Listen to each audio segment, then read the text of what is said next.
આ સાથે ગુજરાત ફર્સ્ટનું બઝર વાગી ચૂક્યું છે અને મોટા સમાચાર આપની સ્ક્રીન પર।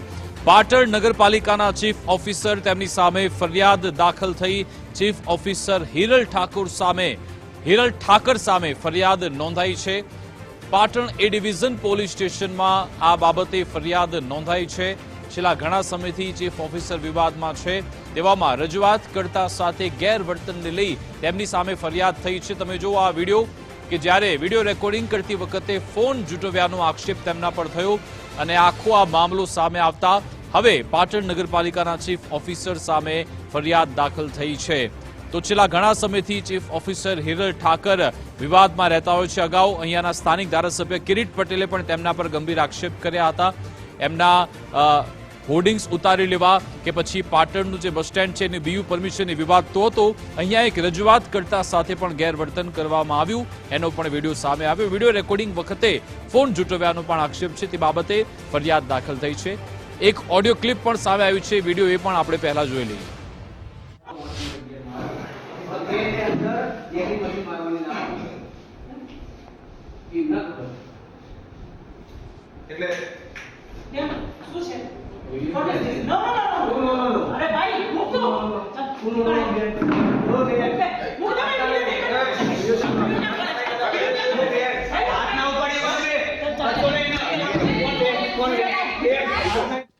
થોડા દિવસ અગાઉ ચીફ ઓફિસરની ચેમ્બરમાં અમે રજૂઆત કરવા પહોંચેલા, ત્યારે ચીફ ઓફિસર વચ્ચે ચીફ ઓફિસરે અમારા ઉપર ઉગ્ર બોલાચાલી કરી, ધક્કા મારી, ઝપાઝપી કરી, અમારો ફોન ચૂંટવીને પડાવી, બળજબરીપૂર્વક જે તોડી નોખેલ, એના વિરુદ્ધ અમે પોલીસને ફરિયાદ આપેલ।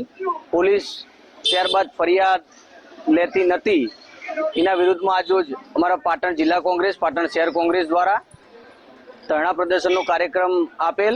અમારા શહેર કોંગ્રેસ પ્રમુખ દીપકભાઈ, જિલ્લા કોંગ્રેસ પ્રમુખ, તાલુકા કોંગ્રેસ પ્રમુખ તથા સર્વ આગેવાનો ઘટના સ્થળે પોલીસ સ્ટેશન પર પહોંચી જઈ અહીંયા ધરણાનો કાર્યક્રમ કરેલ।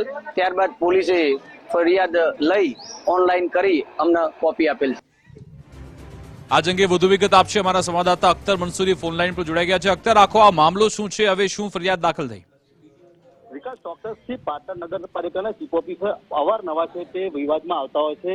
એક વખતે જે અરજદાર છે, અરજદાર પોતે પોતાના સ્થાનિકના જે કે ગટર ભરાવાની જે સમસ્યાઓ છે તેને લઈને નગરપાલિકાના અંદર રજૂઆત કરવા ગયા હતા અને ત્યારે તેના સાથી મિત્રએ એક ફોનથી વિડીયો ઉતારતા હતા। તે વખતે જ જે કહી શકાય કે જે ચીફ ઓફિસર છે જે અકળાઈને સામે આવીને પોતાનો જે અરજદારનો જે મોબાઈલ છે તે પટકી નાખ્યો હતો। ત્યારબાદ જે છે એ ડિવિઝનના અંદર ફરિયાદ નોંધવા માટે અરજી આપવામાં આવી હતી, પરંતુ છેલ્લા કેટલા દિવસથી અરજી ના નોંધાતા કહી શકાય કે કિરીટ પટેલે પણ તેને ચીમકી આપી હતી થોડા દિવસ અગાઉ કે જો આ છેલ્લા 3-4 દિવસના અંદર જો એફઆઈઆર લેવામાં નહીં આવે તો પાટણ એ ડિવિઝન અને પાટણ નગરપાલિકાનો ઘેરાવ કરવામાં આવશે। પરંતુ કહી શકાય આજે 4 થી 5 દિવસ થઈ હતા, આજે નગરપાલિકા જે કોંગ્રેસના જે કાર્યકર્તાઓ છે, જિલ્લા અને શહેર પ્રમુખ દીપક પટેલ સહિતના લોકો જે છે ધરણા કરવા માટે એ ડિવિઝન પહોંચ્યા હતા।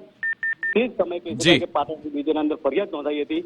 બહામતી પાસે તે પેપર જયારે પણ કોઈ પણ અરજદાર જયારે કોઈ અરજી લઈ જતા હોય છે, જયારે ફરિયાદ જતા હોય છે, તે નગરપાલિકા ચીફ ઓફિસર છે ક્યાંક ને ક્યાંક આ લોકો ઉપરથી ઉલટો આરોપ નાખતા હોય છે। ત્યારે ફરી વખત કહી શકાય કે ચીફ ઓફિસર ફરિયાદ તો નોંધાઈ છે, હવે આગળ શું પગલા લેશે, કઈ રીતે આ તો ઘટના।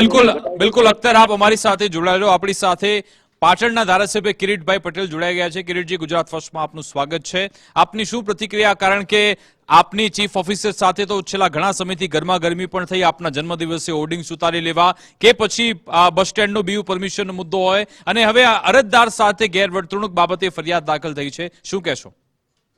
જુઓ, સૌથી પહેલા તો તમે જે વાત કરી કે મારી સાથે નહીં, પરંતુ આ ચીફ ઓફિસર માત્ર પાટણની અંદર નહીં પરંતુ એને જે જગ્યાએ નોકરી કરી છે એ જગ્યાએ એમનો હંમેશા ભૂતકાળ વિવાદિત રહ્યો છે।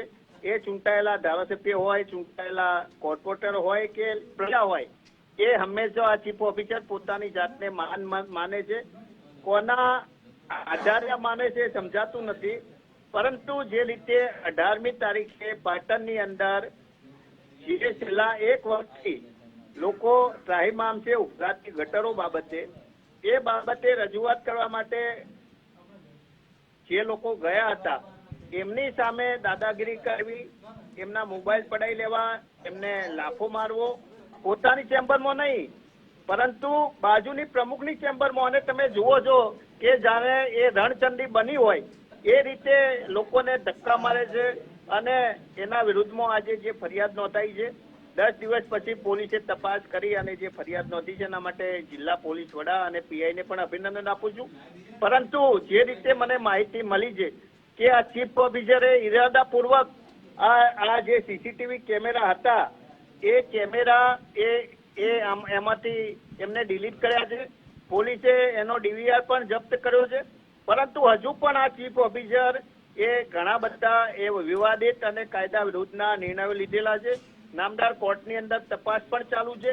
એક કેસની અંદર તો પોલીસે કહ્યું છે કે આ ચીફ ઓફિસરે ગુનો કર્યો છે, પરંતુ ઉચ્ચ અધિકારી એની બીયુ પરમિશન હોય કે ઘણી બધી પાટણની અંદર જે પીવાના પાણીની ખેતીવાડીની ગટર છે એની અંદર અમને ગટરનું પાણી કેનાલની અંદર ગટરનું પાણી નાખ્યું છે, એ પણ એક ગંભીર પ્રકારની બેદરકારી છે.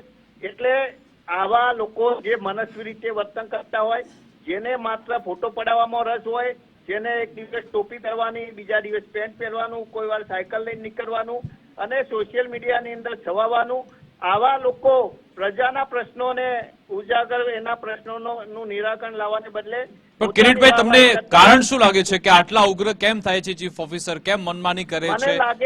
મને લાગે છે કે આ ચીફ ઓફિસર એ માનસિક રીતે મને એમનું માનસિક અવસ્થા ઠીક હોય એવું લાગતું નથી.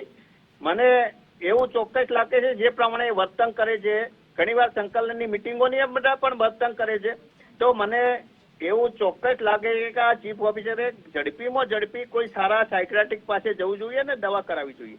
ઠીક છે, હવે તમને શું લાગે છે આમાં શું કાર્યવાહી થશે? પોલીસ ફરિયાદ તો દાખલ થઈ, પણ એમાં એમની સામે શું કાર્યવાહી હવે થઈ શકે છે ગેરવર્તણૂક બાબતે? કોઈ પણ વ્યક્તિના વિરુદ્ધમાં પોલીસ ફરિયાદ દાખલ થાય પછી એના પછીનું ઇન્વેસ્ટિગેશન થાય, ઇન્વેસ્ટિગેશનની અંદર પુરાવા પડે. પરંતુ જે રીતે મને લાગે છે કે એને જે સીસીટીવી કેમેરાના ડીવીએ રદ કર્યા છે એ એક પ્રકારના પુરાવાનો નાશ કરવાનો ગંભીર પ્રકારનો ગુનો બને છે. એટલે તપાસ પોલીસ કાયદાકીય રીતે તપાસ કરશે અને એમના વિરુદ્ધમાં ચાર્જશીટ થશે. પરંતુ હજુ પણ જે રીતે એમને ખોટી રીતે બીયુ પરમિશન આપ્યું છે, બીયુ પરમિશન આપ્યા પછી રદ કર્યું છે અને જે રીતે એને ઇમ્પેક્ટ ફી ની અરજી રદ કર્યા પછી ફરીથી પાછી ઇમ્પેક્ટ ફી લીધી છે, આ પણ એક પ્રકારના ગંભીર પ્રકારના ગુનાઓ છે. જી, સરકારી કર્મચારી તરીકે કોઈને ખોટો આર્થિક લાભ આપવા માટે ખોટા ડોક્યુમેન્ટ ઉભા કરવા, આ ગંભીર પ્રકારની 10 વર્ષની સજાના ગુના છે અને એની તપાસ ચાલી રહી છે. અને મને લાગે છે કે આ ગુના પણ એમની સામે નોંધાય તો આવા લોકો જે ભ્રષ્ટ અધિકારી પોતાની જાતને ડોન માને છે, મહિલા હોવાના લીધે મહિલા તરીકે એનો લાભ લઈ અને લોકો સાથે, પાટણની જનતા સાથે જે રીતે વર્તન કરી રહ્યા છે એ યોગ્ય નથી. ગરીબોના ઝૂંપડા તોડવા માટે પહોંચી જવાનું અને ગેરકાયદેસર મંજૂરી આપવાની આ બાબત કઈ છે? તમને બિલકુલ જોઈશું આમાં હવે કિરીટભાઈ આગળ શું કાર્યવાહી થાય છે. આભાર અમારી સાથે જોડા બદલ, વાતચીત કરવા બદલ. ધર્મેશ અમારી સાથે જોડાઈ ગયા છે. ધર્મેશ, આમ તો આપણે બહુ સાંભળ્યું કે અધિકારીઓની મનમાની, અધિકારીઓ ગેરવર્તણૂક કરે છે અને હવે આવા અધિકારી સામે ફરિયાદો થઈ રહી છે. ચોક્કસ, મોટે ભાગે લાઇટ, પાણી અને રસ્તાની આ 3 સમસ્યા નગરપાલિકામાં હોય. અત્યાર સુધી હિરલ ઠાકર જે ચીફ ઓફિસર છે એની સામે એમ હતું કે વિપક્ષના નેતા છે કિરીટ પટેલ એટલે ધારાસભ્ય, એટલે કદાચ એમની સાથે આવું વર્તન કરે છે. પણ અરજદાર સાથે આવું વર્તન કર્યું ને એ આખો જે તમે મીડિયામાં જે અહેવાલ ચમક્યો પછી પણ પોલીસે થોડું મોડું કર્યું છે.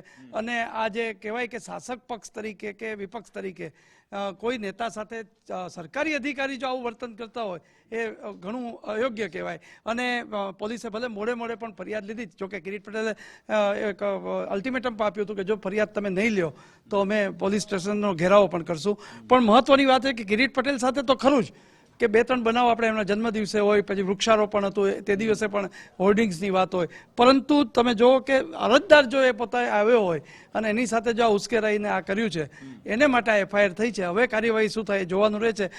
અને કિરીટભાઈ કે બીજા વિસ્તારોમાં જે થયું હોય પણ પાટણમાં તો ચમક્યા છે એ માત્ર વિવાદોથી. ચલો આપણે ડિસ્કશન કરે છે. મને માયાભાઈ આહિરનું સ્ટેટમેન્ટ યાદ આવ્યું. એમણે કહ્યું કે અત્યારે લોકો વિડીયો ઉતારતા હોય છે, પણ આ વિડીયોના જ કારણે આખું સત્ય બહાર આવ્યું. કારણ કે સીસીટીવી તો આમાં જે રીતે કિરીટભાઈ આક્ષેપ લગાવ્યો બતાવી રહ્યા છે કે ડીવીઆર લઈ ગયા, પણ આ પેલા યુવકે કોઈએ વિડીયો ઉતાર્યો ત્યારે લોકોને ખબર પડી કે આ મેડમે આવું ગેરવર્તણૂક કરી હતી. એટલે સમસ્યા માટે જે રજૂઆત કરવા ગયા હોય 1-2 જણ ભેગા જ હોય. એટલે એણે એમ કીધું કે શરૂઆતમાં તબક્કે કદાચ શાંતિથી રજૂઆત પણ કરી હશે, પણ આ બેને જ્યારે એમને અરજદારને જોયા પછી જે ઉશ્કેરાટ થયો છે એટલે સ્વાભાવિક વિડીયો ઉતારવો જ પડે. અને જે કારણ અત્યારે કિરીટભાઈએ કીધું કે ભાઈ ડીવીડી સહિત એમની તપાસ માંગી લે છે, તો ત્યારે આ સમયે પુરાવા થાય. ભલે માયાભાઈ જે કહેતા હોય, પરંતુ આ અત્યારે આવું જો વર્તન અધિકારી માત્ર અરજદાર સાથે કરતા હોય, વિપક્ષ કોંગ્રેસના ધારાસભ્ય ભૂલી જાઓ, પણ અરજદારો સાથે જો કરતા હોય તો કાર્યવાહી થવી જોઈએ, અને એ પોલીસ ફરિયાદ થઈ છે. બિલકુલ, એટલે કે જો એક ધારાસભ્ય લેવલના વ્યક્તિ સાથે જો એ આવા આક્ષેપ લગાવતા હોય, સામાન્ય લોકોની શું હાલત થશે. પણ હવે જોઈશું પોલીસ આમાં શું કાર્યવાહી કરે છે, આગળ આમાં શું થાય છે એના પર નજર રહેશે. રજૂઆત કરવા ગયેલા લોકોને પોતાની ચેમ્બરમાં નહીં પરંતુ પ્રમુખની ચેમ્બરમાં દાદાગીરી કરી અને જે રજૂઆત કરવા ગયા હતા એવા લોકોના મોબાઈલ ફોડી નાખવા, એમને ધમકીઓ આપી, એમને ખોટા કેસમાં ફસાવી દેવાની ધમકીઓ આપી, એમને લાફો મારવો, આવું જે વર્તન કર્યું હતું ને એ બાબતે હિતેશભાઈ દેસાઈ અને વિપુલ ચૌધરીએ જે 18 તારીખે ફરિયાદ આપી હતી, પોલીસે તપાસના અંતે આ ચીફ ઓફિસર વિરુદ્ધ ગુનો દાખલ કર્યો છે. પરંતુ હકીકત એ છે કે આ ચીફ ઓફિસર પોતાની જાતને દબંગ કઈ સમજે છે. એમને માત્ર ફોટા પડાવવામાં સોશિયલ મીડિયાની અંદર જ છે, અને પાટણની અંદર નહીં, એમને અત્યાર સુધી જ્યાં જે પણ નોકરીઓ કરી છે તો એમનો ભૂતકાળ એ વિવાદિત રહ્યો છે, અને હજુ પણ એમને પાટણ નગરપાલિકાની અંદર જે નિર્ણયો લીધા છે કાયદા વિરુદ્ધ જઈ એની 2 કે 3 ગુનાની અંદર પોલીસ તપાસ ચાલી રહી છે, અને એની પણ ગુનો નોંધાવી શક્યતા